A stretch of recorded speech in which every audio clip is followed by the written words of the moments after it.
Polda Sumatera Selatan ini selalu bekerja sama dengan panitia perayaan Imlek tahun ini 2022. Kita dari Polda Sumatera Selatan mempersiapkan personil untuk pengamanan. Artinya tindakan kita mulai dari preemptif, preventif, dan represif. Kita sudah dari kemarin seluruh yang namanya kelenteng dan vihara, ini sejumlah kurang lebih ada 105 di Sumatera Selatan ini, dan di Kota Palembang ini paling banyak, kurang lebih ada 80-an. Ini semua disteril oleh anggota kita, baik dari Brimob, dari jajaran intelijen, dan dari Sabara. Hari ini kita lihat situasi bahwa di Kota Palembang berjalan aman, dan semua jemaah juga beribadah dengan tenang. Ya, jadi dari jajaran kepolisian itu selalu membantu masyarakat untuk supaya mereka tenang beribadah. Hari ini kita turunkan hampir di setiap kelenteng dan vihara itu kurang lebih 50 personil ya, untuk menjaga baik dari jajaran intelijen, reserse, kemudian dari Sabara, Pamofit, Brimob, ini kita semua lengkap. Dan juga mungkin ada masyarakat juga yang di sekitar ini turut membantu pengamanan. Ini Pak Ketua kita dari Walubi, ya, Pak Harun, sudah berkoordinasi dengan kita secara intensif jauh sebelum perayaan Hari Imlek tahun 2022. Selain pengamanan di vihara dan kelenteng, pengamanan apa dilakukan di objek vital lainnya Pak? Mengingatkan ini tanggal merah.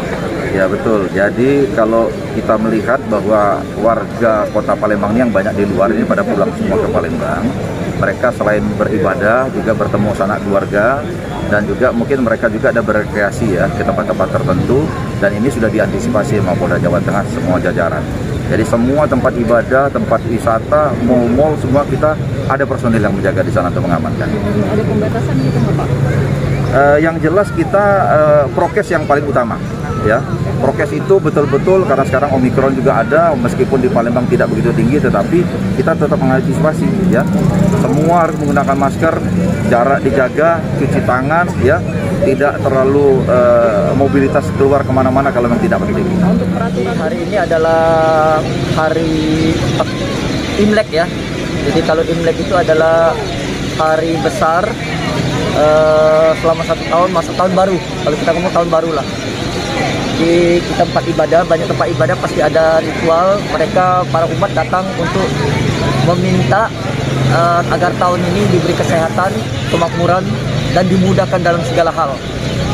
Nah, jadi nanti kita bisa melihat tempat-tempat ibadah, banyak aktivitas burung. Misalnya ada umat yang akan melepaskan burung, tujuannya untuk melepaskan beban atau membuang sial bagi mereka, atau mereka punya niat-niat tertentu, misalnya seperti belum berkeluarga, jomblo, pengen menikah, jadi mereka melepaskan beban mereka. Jadi salah satu juga mungkin pansen itu sudah bisa kita artikan adalah mengasihi sesama makhluk, bahwa hewan itu dilepaskan, dia kembali ke habitatnya, kembali ke alamnya.